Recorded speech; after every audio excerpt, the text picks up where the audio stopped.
It's my great pleasure to welcome you to this session of Thomas More on Intertextual Connections. And I want to thank Marie Claire for organizing it. I'm Elizabeth McCutcheon, retired from the University of Hawaii, and have been writing on Thomas More and Erasmus and Margaret Moore Roper for a long time. And it's my pleasure to introduce three wonderful speakers. Our first one is Jeffrey Lehman, who was at Thomas Aquinas College in Santa Paula, California, a town I know well because that's where my grandfather and grandmother lived for a while. And now he's at Hillsdale College in Michigan. That's right. And liking that too, though he misses, I bet you miss the weather in Santa Paula. Very much, especially this winter. Santa Paula is a funky old town where Union Oil Company began and where they used to grow oranges. And it's now being gentrified by people from Hollywood who fly their private planes in. If you get yourself to Ventura, go over to Santa Paula because it's a part of the old California you won't see again. Our second speaker is Ana Claudia. You had another name, which isn't here, Ribeiro.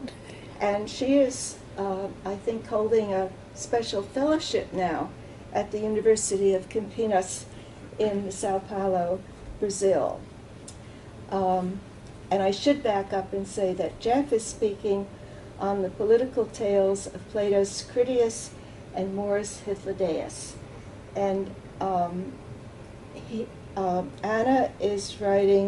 Claudia is going to speak on intertextual connections between Thomas More's Utopia and Cicero's De Finibus Bonorum et Malorum. And they have both published, and I'm going to get to you, Concepcion, too. I'm not looking at my own paper here. If you subscribe to Moriana, you've seen a recent piece by Jeff called Seeing Tyranny in More's History of King Richard III. And he's been very active at the Moore conferences at the Center for Moore Studies at the University of Dallas, which is where we met. He's also edited the life of John Pico, Earl of Mirandola. Ana Claudia has a fellowship now, among other things, to translate. I'm right about this, right? I'm looking at the wrong place here, sorry.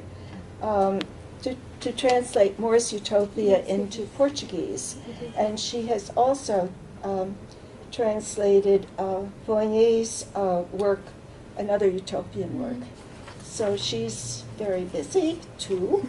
And now Concepcion Cabrera, whom I just met today, and she is a professor of Latin philology at the University of Santiago de Compostela in Spain, where I have not been, but would love to see you sometime. Okay, you are welcome. She has done an edition or translation of Thomas More's epigrams, published in Madrid in 2012.